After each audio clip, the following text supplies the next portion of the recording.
هنا لندن الشرقية، عام جديد وأداء يتجدد.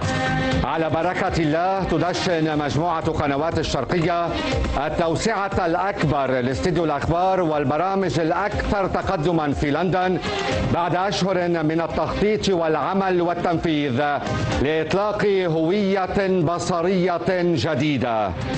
نحن في عاصمة الدقة. الزمن هنا لا يمر بل يدار. تجربة بصرية جديدة تخلط بين المضمون الإخباري والمعادل التفاعلي.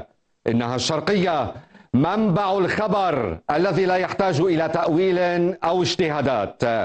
نجدد اليوم العهد بكم ومعكم لأنكم دائما الغاية والهدف والمنتهى، لتكون الشرقية وتبقى كما عهدتموها مصدر الخبر الأكيد.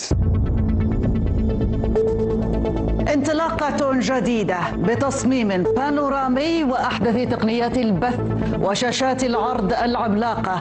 لا نعيد عقارب ساعة بيج بن إلى الوراء، بل نضبطها على توقيت الانطلاقة الجديدة وبمشروع تفاعلي متكامل. هنا أوسع غرفة للأخبار، موجز متجدد للأخبار، كل دقيقة سؤال وكل جملة قرار. المشاهد على موعد مع معالجة خبرية مهنية بطريقة مختلفة من مدينة الضباب دون المساس، بشفافية الخبر الصحفي ودقته. ليلة بث استثنائية ليست الأولى، ونعدكم بأنها لن تكون الأخيرة. يشاركنا فيها من باقي استديوهات البث في مجموعة قنوات الشرقية من استديو عمان الزميلة تارا البكري ومحمد يوسف. تارا، مساء الخير. مساء الخير ومرحبا بكم مشاهدينا، وحصادنا الاستثنائي لهذه الليلة نقدمه لكم من استديوهاتنا في عمان. ويشاركنا في حصادنا الليلة أيضا من استوديو أربيل أنس البدري وآية شوخاتشي. أهلا بكم. نرحب بمشاهدينا الكرام في هذا الحصاد الاستثنائي من هنا من استوديو 7 في أربيل. ومشاهدينا الأكارم، تنضم إلينا من استوديو دبي رولا هيثم. مساء الخير رولا.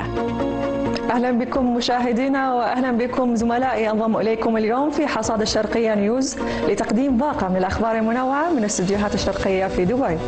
ومن أم العواصم بغداد، ومن استديو بغداد عبد الرحمن الغزالي. عبد الرحمن، مساء الخير يا سعيد، ومساء الخير لكل الزملاء في كل المكاتب. هنا حصاد الشرقية يأتيكم من استوديو بغداد.